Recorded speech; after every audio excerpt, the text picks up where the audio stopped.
भैया हम तो मजाक कर रहे हैं, लेकिन मजाक करने की वजह मेरा ये है कि भोजपुरी इंडस्ट्री से एगो गाना आ रहा बा जो कि भोजपुरी दर्दनाक सॉन्ग है भैया, भोजपुरी सैड सॉन्ग।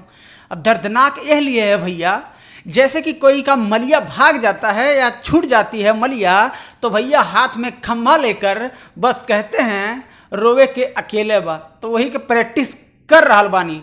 तो भैया बता दी आप सबके कि भोजपुरी के सुपरस्टार नीलकमल सिंह, जी हाँ, कुछ दिन पहले एगो गाना आया था गुनाह, गाना काफ़ी अच्छा रिस्पॉन्स लेकर आया था।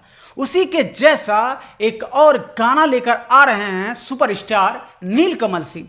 बता दूं आप सभी को 5 से 6 घंटा पहले उनके गाने का पोस्टर भैया लॉन्च कैल गई बा। है पोस्टरवा स्क्रीनिया पे देख लो भैया, विश्वास न हो तो। जेकर टाइटल है भैया रोवे के अकेले बा। भैया जब मलिया छोड़ के चल जाई तो अकेले ही खम्मा लेके रोही पड़ी, तो वही हमारे प्रैक्टिस करत रही हैं।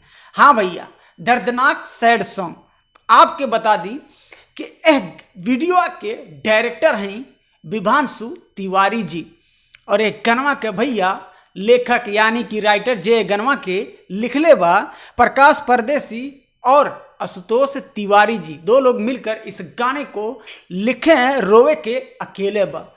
और इस गाने में भाई लोग म्यूजिक दिहल गई बा राज गाजीपुरी जो बाटे म्यूजिक दिले बाटे ई वीडियो में।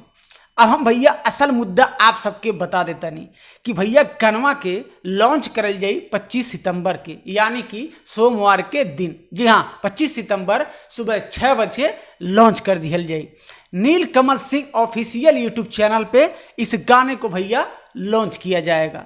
तो भैया हमेशा आप लोग बने रही एम के भोजपुरी NTW यूट्यूब चैनल पे, और आपके भाई हर दिन एक से एक गाने के अपडेट, फिल्म के अपडेट, भोजपुरी इंडस्ट्री से न्यूज के अपडेट आप सब तक पहुंचावे की कोशिश करत रही। तो भैया प्यार दुलार हमेशा बनाए रखी जा। मिलत नहीं हम अपना नेक्स्ट वीडियो में।